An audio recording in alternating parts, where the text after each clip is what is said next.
It was in a book called Folk Songs Out of Wisconsin, and I thought that's interesting because I'm from Massachusetts, right in the Ocean Spray domain. I think of cranberries as Massachusetts. But the place names in the song were such that I couldn't quite place it, and I gradually realized it's a song from Western Pennsylvania. It mentions Mercer, and in Western Pennsylvania there is a Mercer County that contains a cranberry township. And a little reading taught me that in the 19th century there was a cranberry industry there. So the song mentions Bohemians and Irish and Yankees and Dutch all working in the bogs together. And when the singer says Bohemians, he means Czechs. People from the Czech Republic, what's now called the Czech Republic, formerly part of Czechoslovakia. They were known as Bohemians. And the Dutch, but it's actually Deutsch. There were Germans there in the cranberry bogs. Apparently Americans have trouble conceptualizing that Deutsch means German, as in the case of Pennsylvania Dutch. You know, they're not Dutch, they're German. So with that clarification, I love this song because it is about the melting pot, so to speak.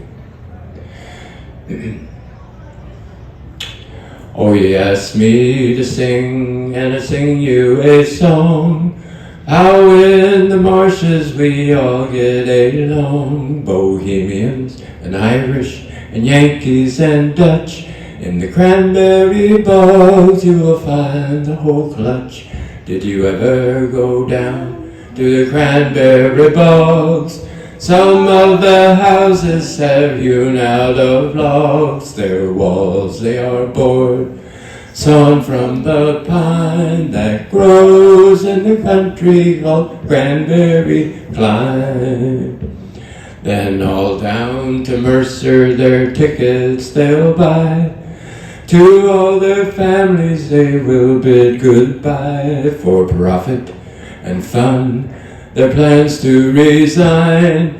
3 or 4 weeks in the cranberry climb. Did you ever go down to the cranberry bogs? Some of the houses are hewn out of logs. Their walls they are bored, sawn from the pine that grows in the country called the cranberry. Thank you, just keep it going. When the hay it is cut and the wheat it is stacked, cranberries ripen so their old clothes they'll pack, and away to the marshes to rake they will go, dance to the music of a fiddle and bow.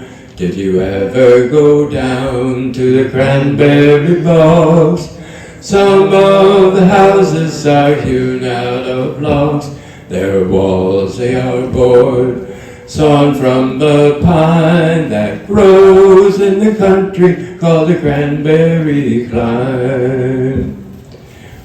Well, you asked me to sing, so I sing you a song of how in the marshes we all get along, Bohemians and Irish and Yankees and Dutch. In the cranberry bogs you will find the whole clutch.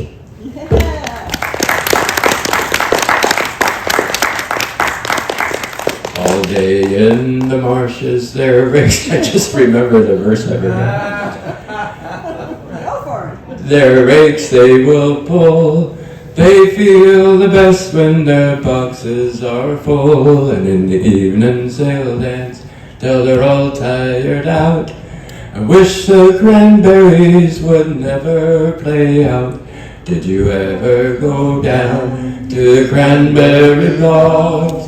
Some of the houses are hewn out of logs, their walls they are bored, sawn from the pine that grows in the country called the cranberry climate.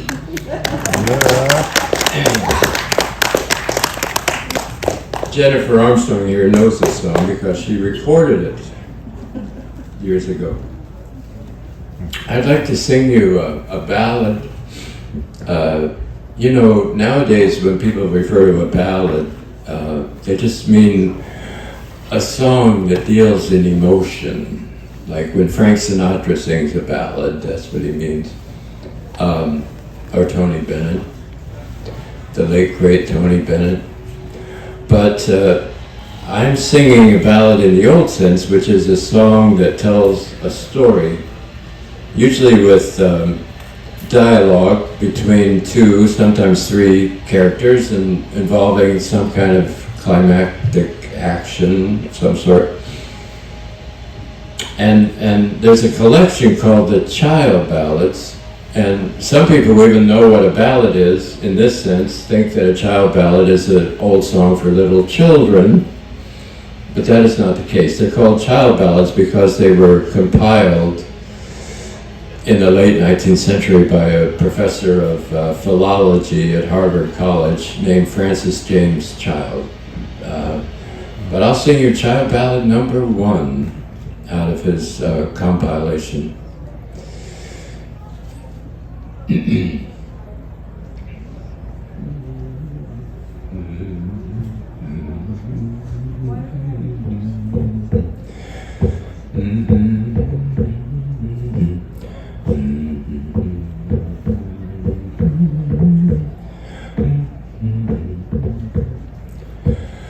Oh, as you go down into yonder's town, where rivers and seas run merry in time, give my respects to that young maid, and then she shall be a true lover of mine.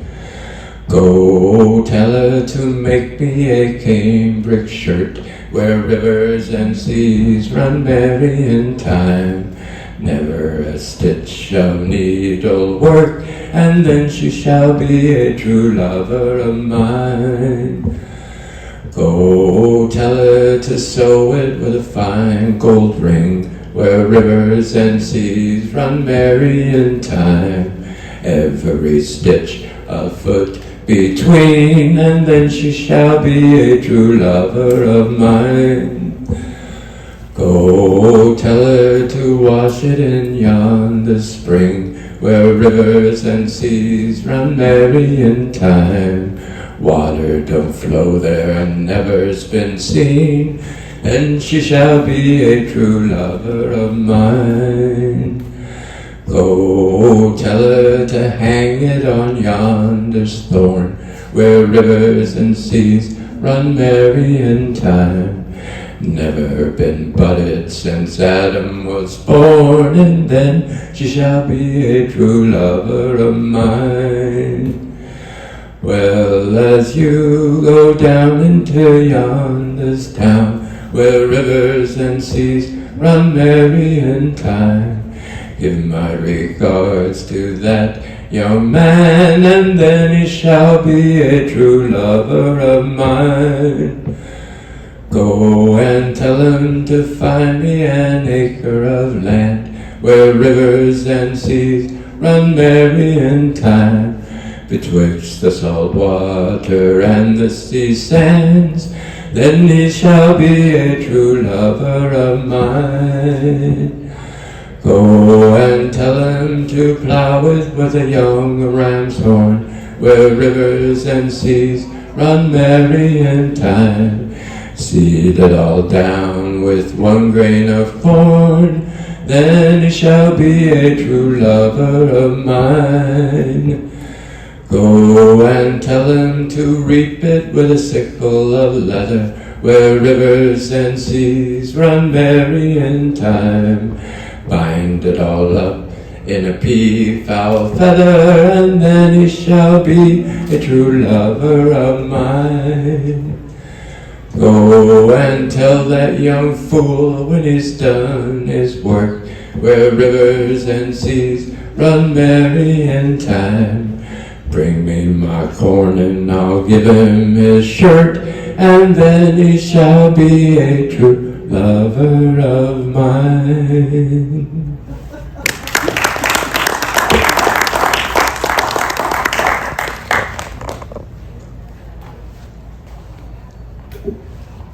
That song originated in the 15th century in Europe and was carried to American colonies by the settlers, and I learned it from an old lady in Indiana.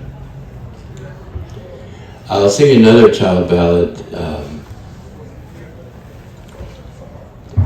This is about the devil, and in the song the devil's called the false fide.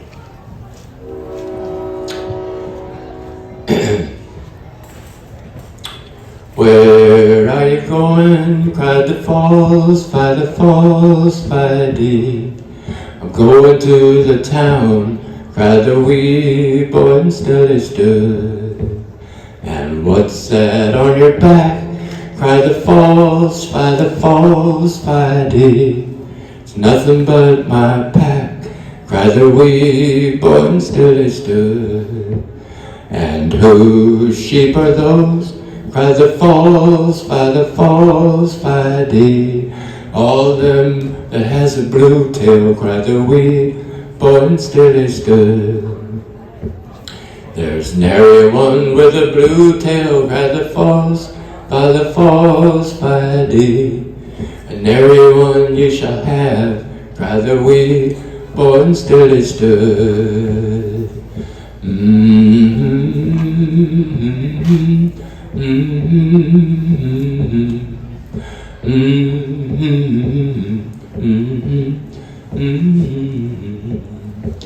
Well, I wish you were in yon sea, cried the false fide. A good boat under me, cried the wee boy, and still he stood. I wish you were in yon well, cried the false fide. And you in the very depths of hell, cried the wee boy, and still he stood.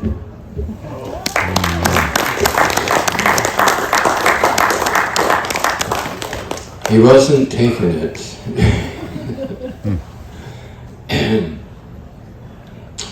Speaking of sheep,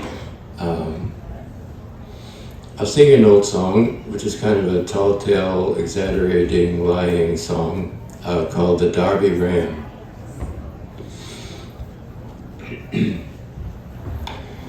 As I went down to Derby on a market day, I saw the greatest ram, sir, that ever fed on hay. Follow me down to Derby town on a market day.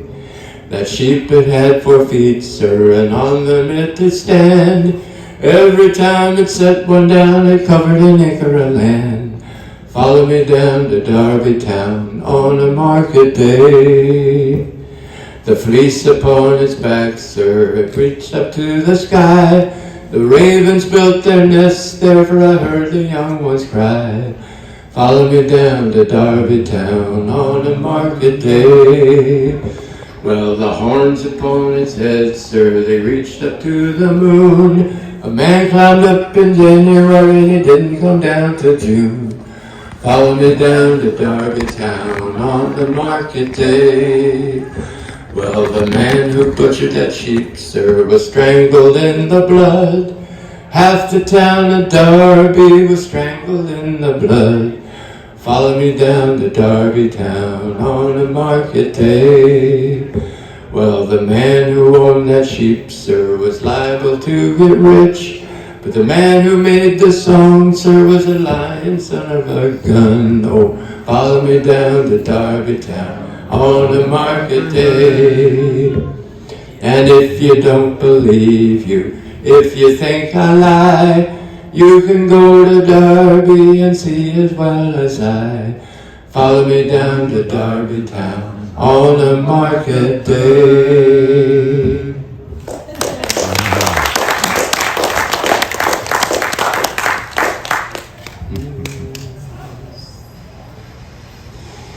Oh, you good folks, and listen to my song about a young man and he wouldn't hold corn. The reason why I cannot tell, for this young man was always well. Well, he planted his corn by June the last. By July it wasn't knee-high. The 1st of August he peeked in, and the weeds and the briars were up to his chin. For weeks and weeks the rain held off. It was too hot and dry to cough. 1st of September came a great frost. All this young man's corn was lost. Then he went down to his sweetheart's door, where he had oft times been before his courtship had even begun. She says, young man, have you hoed your corn? Well, at this the young man turned away. Lady, oh lady, I'll tell you. No, see. At this the young man began to sigh. Lady, oh lady, I'll tell you why. Tried and it's all in vain. I don't believe that I'll raise one grain. Well, how can you come to me to wed? You can't even hoe your own cornbread. Single I am and I will remain. A lazy man I won't maintain. Well, at this the young man turned away. Lady, oh lady, you'll rue the day. Rue it, madam, just as sure as you're born. For giving me the shivers, 'cause I wouldn't hold my corn.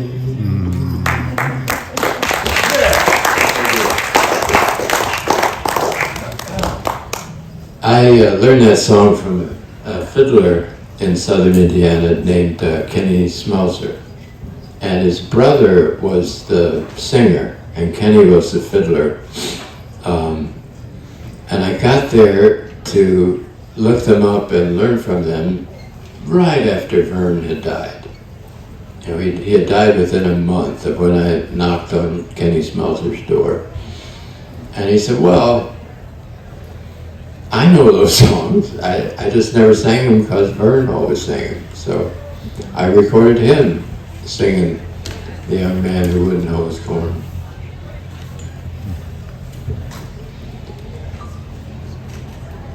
Now, I know that in terms of our enlightened contemporary sensibilities, that some of these 19th century songs don't reflect our current understanding of gender relations. And courtship and marriage, for example. So I feel there's some knowledge in there's some value in being aware of them, at least. I hope you don't think that I'm advocating for any of the attitudes in these songs. Yeah, sing on, brother.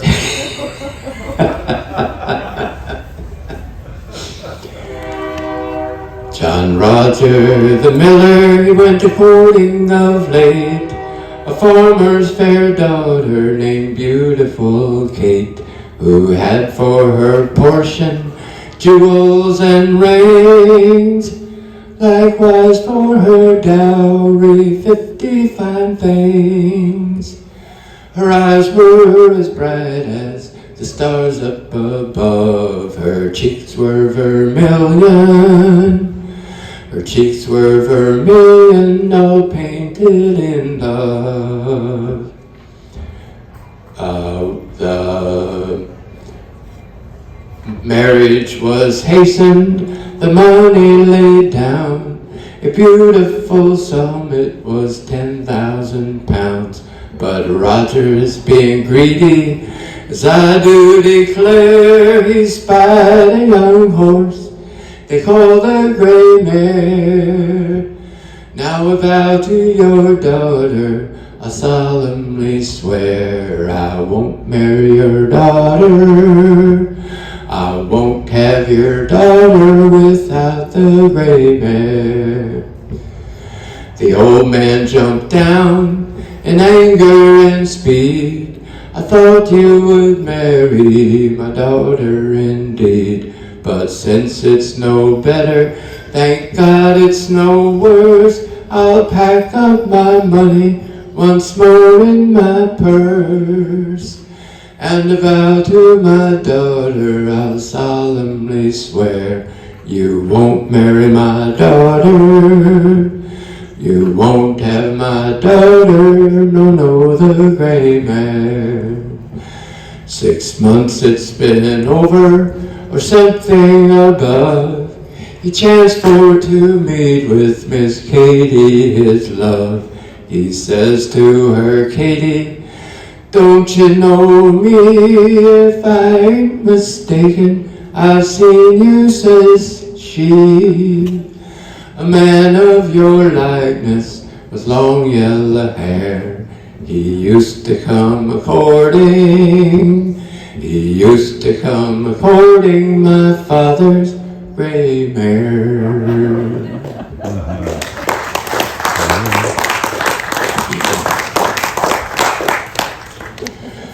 Mr. Grumble, he did swear by the green leaves on the tree, he could do more work in a day than his wife could do in 3.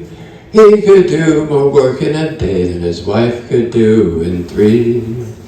Mrs. Grumble, she did say, if you can do so now, you can do the work of the house and I'll go follow the plow.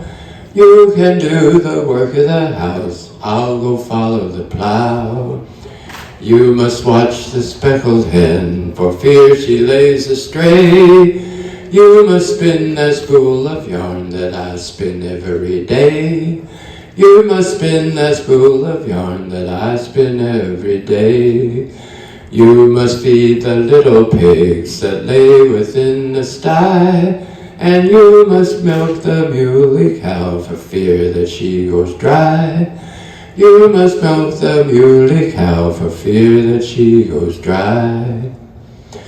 Well, you must churn the cream in the crop that stands within the frame, and you must watch the fat in the pot or it all go into a flame. You must watch the fat in the pot or it all go into the flame.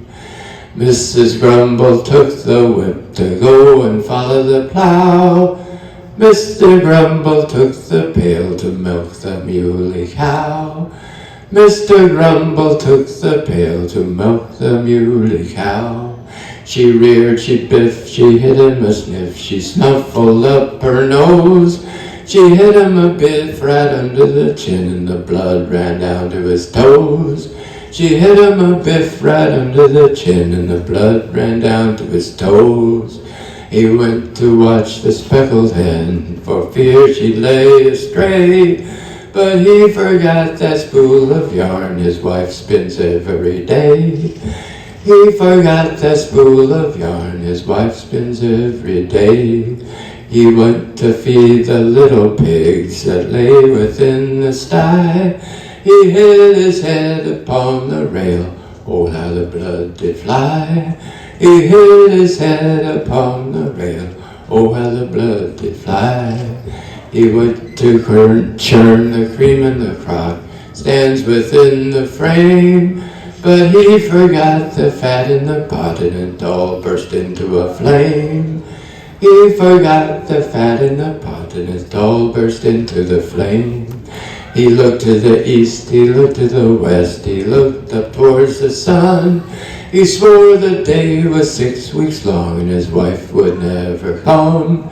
He swore the day was 6 weeks long and his wife would never come. Well, Mrs. Grumble, he came in, he was looking mighty sad. She twirled around and clapped her hands as saying, I am glad. She twirled around and clapped her hands as saying, I am glad. Mr. Grumble, he did say, by all the stars in heaven, his wife could do more work in a day than he could do in 7. His wife could do more work in a day than he could do in 7.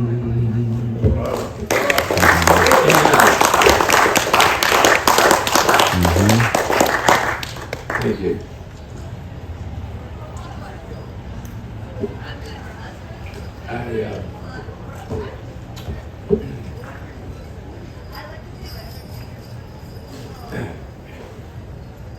I had an inspiration to sing a Stephen Foster song, and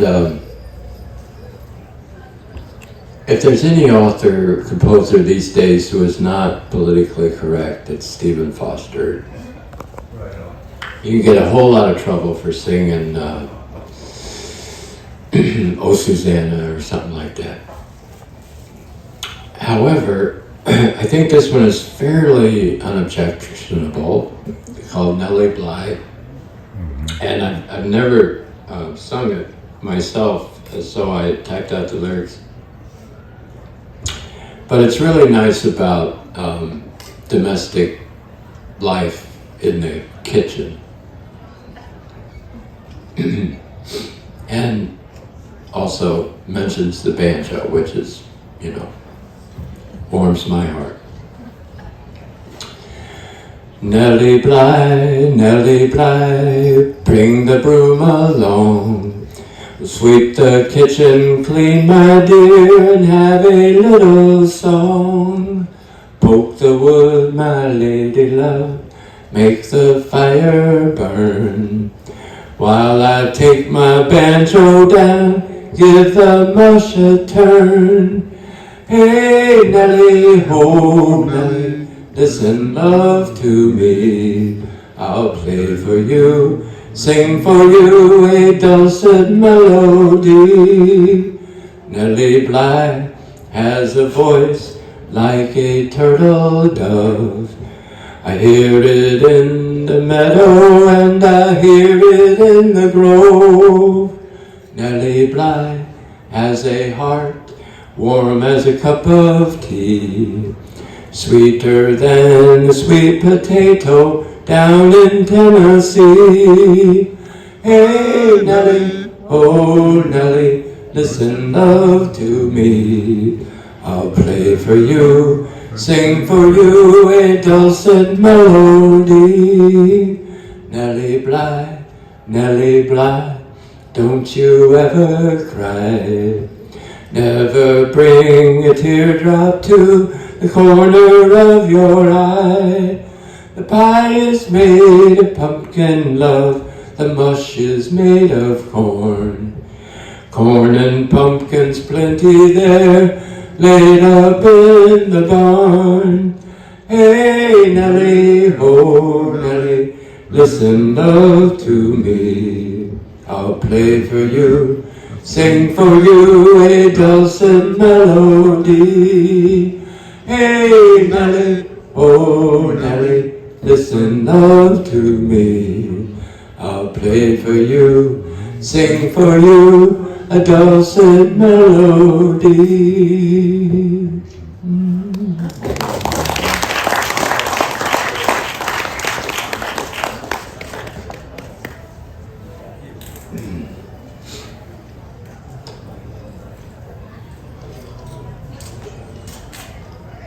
That song, of course, the reason that Stephen Foster is criticized these days, that song was written for the blackface minstrel shows, where white performers would blacken their faces with cork or grease and sing songs as if they were slave songs from a southern plantation. And this is one of the most twisted, warped, perverse aspects of American culture, but a lot of songs introduced through the minstrel shows are still popular and still sung around the campfire at summer camp, and nobody really acknowledges their sordid, embarrassing history. Turning now to trees, and specifically fruit trees, I'd like to sing a song called Just a Little Shoot, which is about a pear tree. And this pear tree has to do with the Pilgrims in Plymouth, Massachusetts. Not on the first ship, but on the third ship that brought supplies and additional settlers, the proprietors sent saplings of fruit trees so that they could plant an orchard. And these saplings came in boots. They came in leather boots filled with manure, with a little stripling tree coming out of it. So it was well known that Mercy Prince, who was the daughter of the governor at the time, planted a pear tree in a boot like this out at Nauset on outer Cape Cod. And that I am going to have to sing a train song.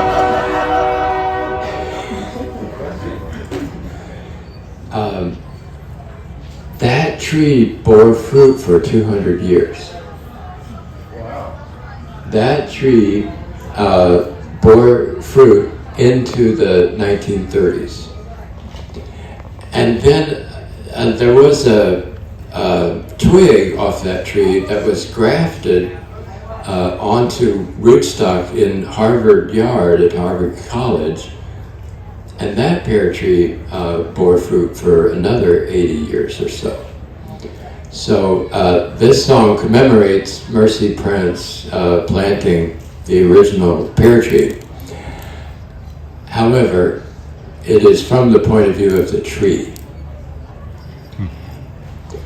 I am just a little shoot, from a bud down to my roots, carried far across the sea, all in a leather boot, to see if I will bear fruit.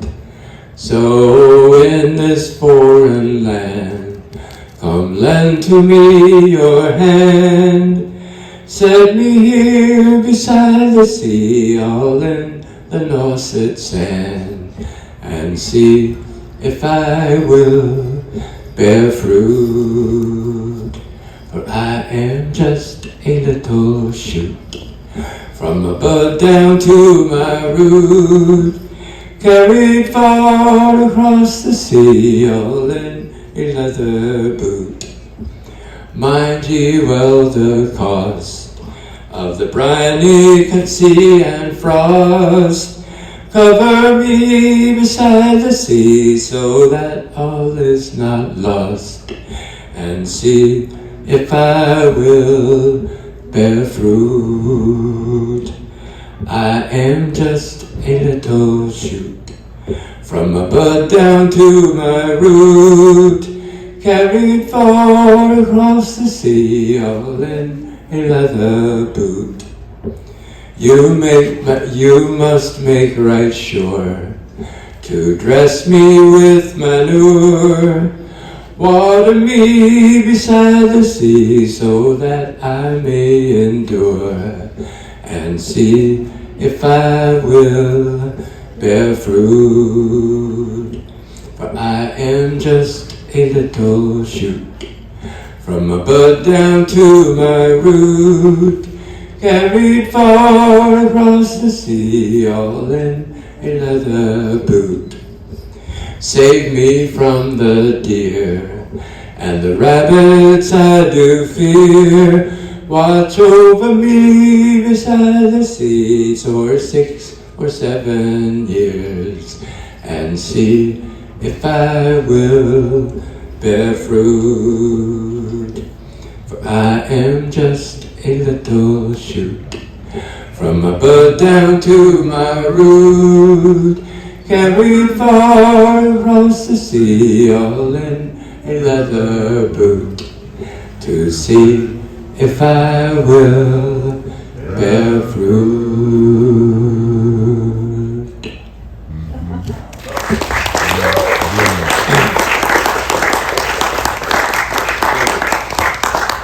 It's possible that the tree is a metaphor for Mercy Prince herself.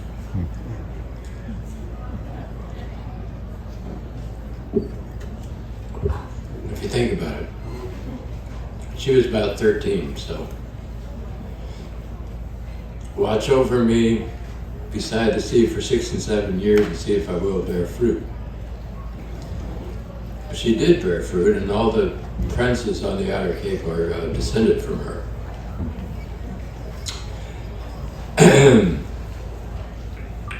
Should I sing more wood? Why not? Speaking of trees. Hardwood.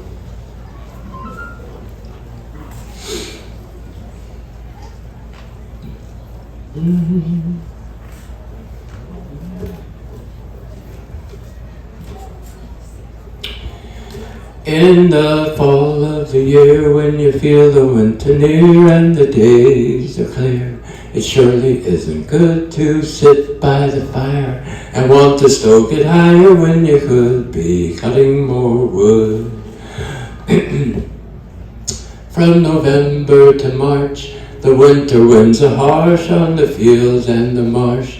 They're covered up with snow when you trudge to the shed. You have to scratch your head because the dad blame pile's getting low. On wood, firewood, not a stove in the world's gonna do me any good without wood. We could be out cutting more wood. Oh, when the kindling is dwindling, the bottom saws get loggy. The bottom log gets soggy. Those ricks of sticks and racks and stacks, it makes you wonder where they go. Barnfuls of armfuls only last a week or so, and then you'll be hurting for wood. Well, the sassafras, it burns too fast, it starts the fire but never lasts. Swamp oak likes the smoke you blow it till you think you'll choke. Hickory, it's just a tree to remind you of the ecstasy of having a pile of good wood. I said wood, firewood, not a stove in the world is gonna do you any good without wood. We could be out cutting more wood. Oh well, the Scania and the Yodel Branton made so far across the sea, the Fisher Cat, Timberline, they're made here in this country with all the rest, but do the test. One I like the very best, the one Uncle Wadey made for me. He took an oil drum and welded some piping from the water tank, and fore and aft he cut a draft, and then he made a damper crank from an old broom from the back room, painted it fire engine red, and said, now watch you consume. Your wood, firewood, and not a stove in this world is gonna do me any good without wood. We could be out cutting more wood. Oh, when the spring rolls around and I spade the muddy ground, I have often found I lay my saw away, the shed is empty, and yet you can make a bet that I'll forget to be cutting more wood. The old timers say to split a little every day and stack it away to season well, but from March to November I rarely do remember. December will find me in a rut without wood, firewood. There's not a stove in the world that's gonna do me any good without wood. We could be out cutting some, throwing it in the oil drum. What do you think your saw is for? You can always use some more wood.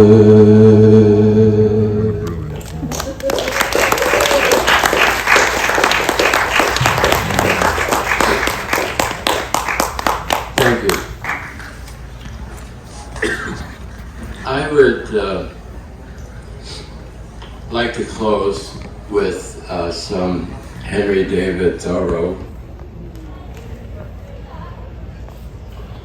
You know how somebody can tell a fan of the heart of Henry David Thoreau if they're not from Concord? They say Henry David Thoreau. I know. But in Concord, where, you know, the family goes way back, they say Thoreau, Henry David Thoreau. Let's see.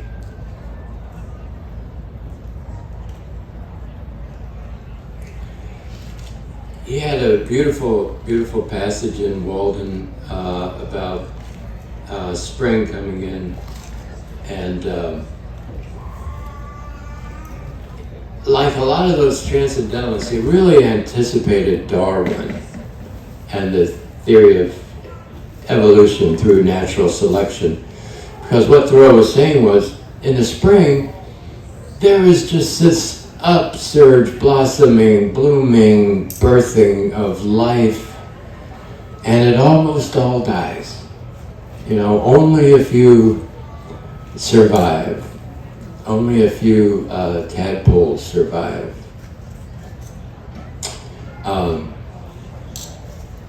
But before I sing that song, I'd like to read a passage from A Week on the Concord and Merrimack Rivers. And this is from the chapter on Friday, where he talks about agricultural fairs like this. But in Thoreau's day, such fairs were called cattle shows. They were still called cattle shows. He says, as I pass along the streets of our village on the day of the annual cattle show, when it usually happens that the leaves of the elms and buttonwoods first begin to strew the ground under the breath of the wind, the lively spirits in their sap seem to mount as high as any plowboy's or milkmaid's spirits let loose that day, and they lead my thoughts away to the rustling woods. This fair, when men and women are gathered in crowds in the streets as regularly and by as natural a law as the leaves cluster and rustle by the wayside, is naturally associated in my mind with the fall of the year. The low of the cattle in the streets sounds like a hoarse symphony or running bass to the rustling of the leaves. The wind goes hurrying down the country, gleaning every loose straw that is left in the fields, while every farmer lad and lass too appears to scud before it to county fairs and cattle shows.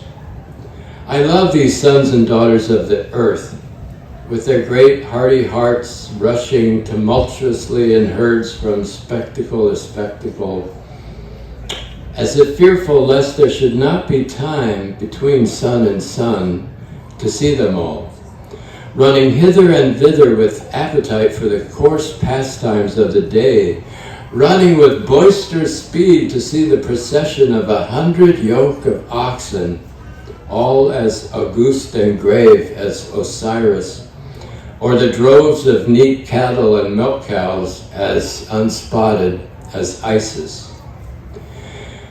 We read nowadays of the ancient festivals, games, and processions with a little incredulity. But how natural and irrepressible in every people is some hearty and palpable greeting of nature. The rude, primitive goat song, which appears so peculiar, has its parallel now, and the old custom still survives, while scholars grow gray in commemorating it. So apparently today, I was the source of the primitive goat song, or at least a song about a sheep.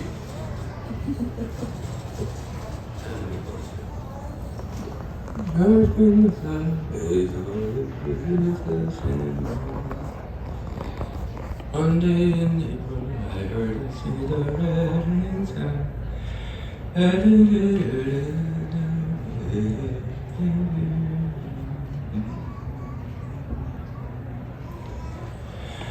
This is called Rife with Life. I love to see that nature is so rife with life. Myriads can be afforded to be sacrificed. Those tadpoles gobbled up by herons as they sup. March brings the floods because it's raining flesh and blood. One day in April, I heard a singular rattling sound as a slight and graceful soaring hawk did tumble down. It sported in the air like a kite was falling there, an ethereal flight. I never witnessed such a sight, the sky so pure and bright. All things must live in such a light. On the first day of spring, O death, where is thy sting? O grave, where is the victory you do crave? By early May, the landscape brightens with the trees, even cloudy days, the maples, oaks, and hickories show that the sun insists on breaking through the mists. And very soon, methinks I hear a whippoorwill on the pond a loon, and she winks at my windowsill. The phoebe comes once more and looks in at my door. The seasons pass like rambles into higher grass.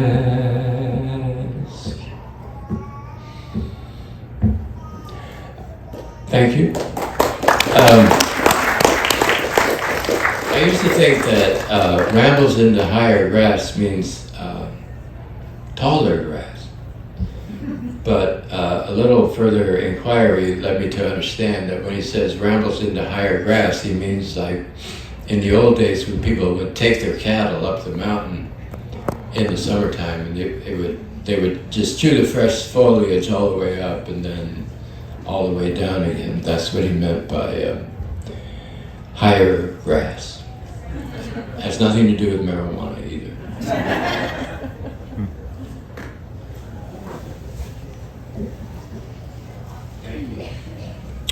Let's see.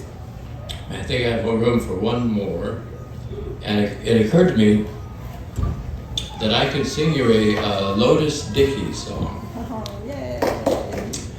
I was very fortunate as a young man to have a mentor, not only in subsistence farming, but also in music making and songwriting. And this man was named Lotus Dickey. And he lived on the same 40-acre farm where he had been raised with his parents and brothers and sisters. He was the kind of guy that would till his garden with a manual tiller that you pushed yourself with a wheel, and he would store his potatoes on the floor of his sleeping loft under his bed. And the family were, in their own day, back to the landers. His father was a socialist from Muncie who was a labor union leader and got so discouraged and disillusioned and pessimistic about the future of the economy, working there in the glass fields, in the natural gas fields near Muncie, that he dropped out and he moved his family 150 miles west to a very isolated rural county in southern Indiana, and that's where they established their farm. So you might think that they would be like, to use a pejorative term, rednecks, but they actually had a very cultivated family life. They sang around the pump organ and they read Tennyson and Longfellow and other romantic poets. And on the wall of that cabin, Lotus told me, they had one picture which was an illustration of a... I gotta get ready for the next act. Oh, I thought I had... I'm sorry. 10:45, 11:45. Oh, I was told 11:50. Very well. I will sing The Man with the Hoe next year.